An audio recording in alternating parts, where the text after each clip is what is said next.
যখন আইনের কোনো রিড্রেসাল নেই এবং বেআইনি কাজকে নিজের স্বার্থে ব্যবহার করতে হবে, তিনি আন্দোলনজীবী হয়ে যান। পশ্চিমবঙ্গ এটা হচ্ছে গ্যালাক্সিতে আলাদা, এর ব্যাপারে আমি কিছু বলবো না। কোথাও তো এরকম প্রবলেম হচ্ছে না, পশ্চিমবঙ্গের প্রবলেমটা কেন? পশ্চিমবঙ্গের সমস্যাটা হচ্ছে ভারতবর্ষের অন্যান্য রাজ্যে নির্বাচন হয়, নির্বাচন সংগঠিত হয়, আর পশ্চিমবঙ্গে নির্বাচন করা হয়। পশ্চিমবঙ্গের রাজনীতির ক্ষেত্রটা একটা কি বলবো, একটা ব্যবসায়িক ক্ষেত্রে পরিণত হয়েছে। তাহলে দেখবে এটা তাদের জীবন মরণের সমস্যা।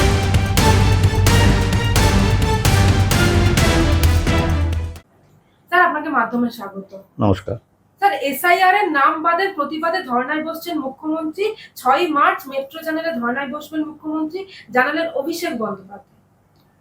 দেখো, সে তো মা কোথায় যাচ্ছে তার ছানারা যেমন আওয়াজ করে আমরা বিভিন্ন জীবের মধ্যে দেখি, তো এখন মমতা ব্যানার্জি ভাইপো অভিষেক বন্দ্যোপাধ্যায় সে ওই হিজ মাস্টার্স ভয়েসের মতো সেটাকে জানান দিয়েছে আর কি। সেটা ভিন্ন প্রশ্ন। প্রশ্নটা হচ্ছে যে এই মমতা ব্যানার্জি আন্দোলনে বসবে। তুমি লক্ষ্য করে দেখো, যখন আইনের কোনো রিড্রেসাল নেই এবং বেআইনি কাজকে নিজের স্বার্থে ব্যবহার করতে হবে, তখনই মমতা ব্যানার্জি মুখ্যমন্ত্রী, প্রশাসনিক হেড হিসেবে সব কিছু বজায় রেখে তিনি আন্দোলনজীবী হয়ে যান, তিনি আন্দোলনে বসে পড়েন। এর আগে ওনার একজন বরকন্দাজ, ওনার মানে ওই লিগালাইজড গুন্ডা বাহিনীর সর্দার, তো তিনি যখন ওই ইডির ইনভেস্টিগেশনের সময় তাকে জিজ্ঞাসাবাদ করা হয়েছিল, ফার্দার যাতে আর জিজ্ঞাসাবাদ না করা হয় ওই জন্য উনি রাস্তায় আন্দোলনে বসে গেলেন এবং ওর পাশে তদানীন্তন পুলিশ কমিশনারও আন্দোলন করতে বসে গেলেন। পশ্চিমবঙ্গ এটা হচ্ছে গ্যালাক্সিতে আলাদা, এর ব্যাপারে আমি কিছু বলবো না। সকলেরই এই রাজ্যের নাগরিক এবং যারা নাগরিক নয় তাদের অভিজ্ঞতা আছে। তো এখন ব্যাপার হচ্ছে যে এই মমতা ব্যানার্জি এটা করছে কেন? তুমি একটা কথা বলতে পারো, তোমরা কি কেউ দেখেছো যে ভারতবর্ষের অন্য অন্য অনেক রাজ্যে এসআইআর হচ্ছে? সেই রাজ্যগুলি বিজেপি শাসিত হতে পারে, বিজেপির একেবারে তীব্র বিরোধী রাজনৈতিক দলের শাসনে যে রাজ্য আছে সেগুলোতেও হচ্ছে। কোথাও তো এরকম প্রবলেম হচ্ছে না, পশ্চিমবঙ্গে প্রবলেমটা কেন হচ্ছে? এটা কি ল অ্যান্ড অর্ডারের জন্য না, এটা কি নারী সুরক্ষা না, এর কারণটা অন্য কারণ। তুমি যদি অ্যানালিসিস করে দেখো, ভারতবর্ষে আমি আগেও বহুবার বলেছি, এখন রাজনৈতিক নেতারা কিভাবে একে নেবেন, এর দলের এবং বিরোধীরা, সেটা তাদের ব্যাপার। বা এদের আবার বিরোধীদের মধ্যে ছুপা বিরোধী আছে, আবার সরাসরি বিরোধীও আছে। পশ্চিমবঙ্গের সমস্যাটা হচ্ছে ভারতবর্ষের অন্যান্য রাজ্যে নির্বাচন হয়, নির্বাচন সংগঠিত হয়, আর পশ্চিমবঙ্গে নির্বাচন করা হয়। কারণ সেই বাম আন্দোলনের পর থেকে পশ্চিমবঙ্গের যে একটা মানে রাজনৈতিক অস্থিরতা, হানাহানি, হিংসা সে তখন ছিল, সেই সময় থেকে পশ্চিমবঙ্গের রাজনীতির ক্ষেত্রটা একটা কি বলবো, একটা ব্যবসায়িক ক্ষেত্রে পরিণত হয়েছে এবং বহু রাজনীতির ব্যবসায়ীরা এই ব্যবসা পশ্চিমবঙ্গে ভালোভাবে করেন, বংশ পরম্পরায় অনেকে করেন। হ্যাঁ, তুমি সেগুলো যদি দেখো তাহলে দেখবে এটা তাদের জীবন মরণের সমস্যা। তুমি একটা জিনিস তোমাকে বলি, দেখো, যখন দেখবে যে পুলিশ একটা ডাকাত দলকে তাড়া করছে বা কেউ একজন খুন করেছে, অন দ্য স্পট তাড়া করছে, তখন কিন্তু পুলিশ কখনো তাকে ধরতে পারে না, দৌড়ে পুলিশ তাকে ধরতে পারে না। অন্যভাবে পরবর্তীকালে তারা ইনভেস্টিগেশন করে ধরতে পারে, তারা যখন মানে দোষী যখন আনঅ্যাওয়্যার ছিল, কিন্তু দৌড়ে ধরতে পারে না। তার কারণ কি? পুলিশ দৌড়য় তার সার্ভিস বজায় রাখার জন্য। আর যে লোকগুলো অপরাধী যারা পালাচ্ছে তারা নিজেদের জীবন বাঁচানোর জন্য, নিজেদের জীবিকা বাঁচানোর জন্য দৌড়য়। এই জায়গাটাকে বুঝতে হবে। পশ্চিমবঙ্গে যে রাজনীতিকরা ক্ষমতায় থেকে একটাই মাত্র পদবি তাদের কামাইদার, তারা কামাই করেছে, 1,15,00,000 থেকে 1,25,00,000 নাম বাদ যাবে, এবং তাতে মমতা ব্যানার্জি বহু জায়গায় হারবে, এবং বহু মানে তার যে স্ট্রং ঘাঁটি বলা হচ্ছে সেগুলো অনেক জায়গায় উল্টে যাবে, হতেই পারে। তো উনি কিন্তু পলিটিশিয়ান হিসেবে অত্যন্ত ধূর্ত, কানিং, আমি এই কথাটা ইউজ করছি, খুব যে বুদ্ধিমতী তা বলছি না, কিন্তু খুব কানিং। উনি এটা কিন্তু সেন্স করে ফেলেছিলেন, এবং ওনার যে দলবল, তার ফেভিকল তো একমাত্র দুর্নীতি, এবং তার অস্ত্র হচ্ছে কি, একটা বড় অস্ত্র হচ্ছে নির্বাচন করানো। এই নির্বাচন করানোর প্রতিটি জায়গায় কিন্তু বাধা দিচ্ছে মমতা ব্যানার্জি এবং তার প্রশাসন। কেন দিচ্ছে? প্রথম থাকবে মহিলা বাহিনী, এবং তারা এই সিআরপিএফ ইত্যাদি যারা কেন্দ্রীয় বাহিনী এসছে তাদের সঙ্গে গুতোগুতি করবে, এবং তারপরে শ্লীলতাহানি করে পুরুষ গুন্ডারা ঝাঁপিয়ে পড়বে, আর গাড়ির সামনে শুয়ে পড়ো, চালাতে পারবে না। এই জায়গাগুলো দেখুন সমস্ত জায়গায় ঘটেছে।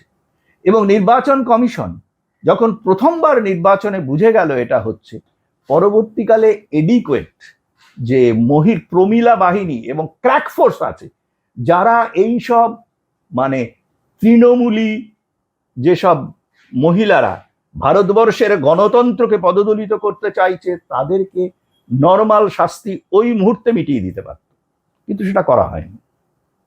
সুতরাং মমতা ব্যানার্জি ওই মোডাস অপারেন্ডিটা চালিয়ে গেছেন এবং অ্যাবসলিউট সাকসেস পেয়েছেন। পরবর্তীকালে যেটা হলো তোমার এই যে কাউন্টিং এর সময়, সেটা তো সবাই জানেন, এখন যে বিরোধী দলনেতা তিনি কিন্তু তার সমস্ত লোক নিয়ে কাউন্টিং এ বসেছিলেন বলেই দেখা গেল যে সেকেন্ড কাউন্টিং, থার্ড কাউন্টিং এ উনি জিতলেন। তো এই জায়গাগুলো কিন্তু পশ্চিমবঙ্গে বেশিরভাগই বিরোধী যারা কন্টেস্ট করেন তারা সাস্টেইন করার মতো ইনফ্রাস্ট্রাকচার তৈরি করতে পারেননি। এইবারে শোনো, এটা তো কাজ তাদের নয়। ধরো একটা অত্যন্ত শক্তিশালী একজন দুর্বৃত্ত তার দলবল নিয়ে আছে, যারা তার প্রতিবাদ করবে তারা ক্র্যাশড হয়ে যাবে। এটা কাজটা করার কথা নির্বাচন কমিশনের। এইবারে নির্বাচন কমিশন কিন্তু এই সব জায়গাগুলোকে প্লাগ ইন করছে, এবং সেটা করতে গিয়েই তো মমতা ব্যানার্জি বুঝতে পারছেন যে হবে না। এবং যেহেতু তার দলবলের পুরো ফেভিকল হচ্ছে সরকারে থাকার জন্য দুর্নীতি করার ক্ষমতা, এই দলটাই তো তাহলে উঠে যাবে, রাজনীতির ময়দানটাই তো তাহলে পাল্টে যাবে। এই জায়গাটাকে উনি অ্যাড্রেস করার জন্য একাধারে সুপ্রিম কোর্টে দৌড়চ্ছেন, এবং বুঝতে পারছেন সুপ্রিম কোর্টে সেই মিথ্যাচার এবং ওনার যে প্রেস্টিটিউটের যে সাংবাদিক কুল, যারা ওনাকে একটা গাউন পরিয়ে তোমার কি বলে সুপ্রিম কোর্টের বাইরে ছবি তুলিয়ে বলে দিল দারুণ সওয়াল করেছেন, আর ভেতরে কি করেছেন সেটা এখন তো তোমাদের মারফত আমরা জেনে গেছি। হ্যাঁ, সুতরাং এইসব নাটকে চিড়ে ভিজবে না, সেই জন্য উনি এইটি করছেন, এক্সট্রা কনস্টিটিউশনাল ফোর্স অ্যাপ্লাই করতে চাইছেন। স্যার, অভিষেক বন্দ্যোপাধ্যায় তিনি বলছেন যে কমিশনের উপর ভরসা নেই বলে সুপ্রিম কোর্ট জুডিশিয়াল অফিসার নিয়োগ করেছে। আচ্ছা, কমিশনের উপরে ভরসা নেই বলে সুপ্রিম কোর্ট জুডিশিয়াল অফিসার নিয়োগ করেছে। কি বলবো বলো তো, একটা আনপড় গাঁওয়ার ছেলে, সে একটা জাল ডিগ্রি বলে লাফাচ্ছিল, সে তো মানে জুডিশিয়াল অফিসারদের পাওয়ার কতটা, কেন নিয়োগ করেছে, এবং সুপ্রিম কোর্টের যে প্রধান বিচারপতি কি কি কমেন্ট করেছেন, দিজ আর অল রেকর্ডেড।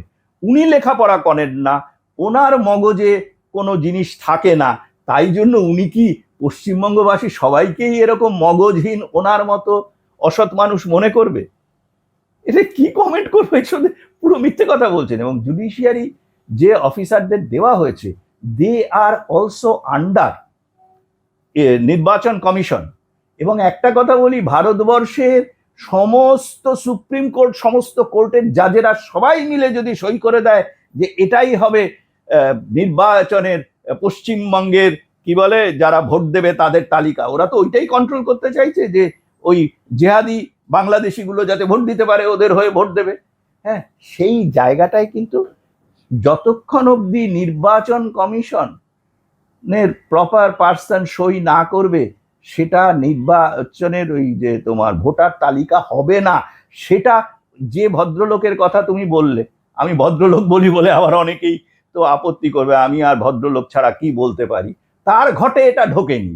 এবং ওরা চাইছে প্রথমেই আমরা মেজরিটি আমাদের ভোট দেবে এই রকম জায়গায় নিয়ে যাব, তারপরে মার্জিন এবং সিট নাম্বার বাড়ানোর জন্য নির্বাচনের দিন ম্যানিপুলেশন করবো। নির্বাচনের ম্যানিপুলেশনগুলো কিন্তু আস্তে আস্তে আটকাবে নির্বাচন কমিশন, কারণ নির্বাচন কমিশনের ওপরে চাপ ছিল যে পশ্চিমবঙ্গ কেন একমাত্র রাজ্য হবে যেখানে নির্বাচন করানো হবে। ওনার মুশকিলটা হয়ে যাচ্ছে ওইখানেই। ওরা সেই খেলা হবে, যুদ্ধ, এইসব বলতো। হ্যাঁ, এখন তো সেগুলো হচ্ছে না। খেলা তো হচ্ছে, কিন্তু খেলাতে ওদের তো মানে এখন বার্নল লাগছে যেখানে যেখানে জ্বালা হচ্ছে। এগুলো খুব স্বাভাবিক কথা। যারাই গণতন্ত্রে ভারতবর্ষের, মমতা ব্যানার্জি বা তার এই ভাইপো কোন ছাড়, ভারতবর্ষে ওদের থেকে অনেক বড় বড় রাজনীতিকরা, হ্যাঁ, ভারতবর্ষের গণতন্ত্রকে পদদলিত করতে চেয়েছিল। তাদের কি অবস্থা হয়েছে সে তো ইতিহাসই বলবে।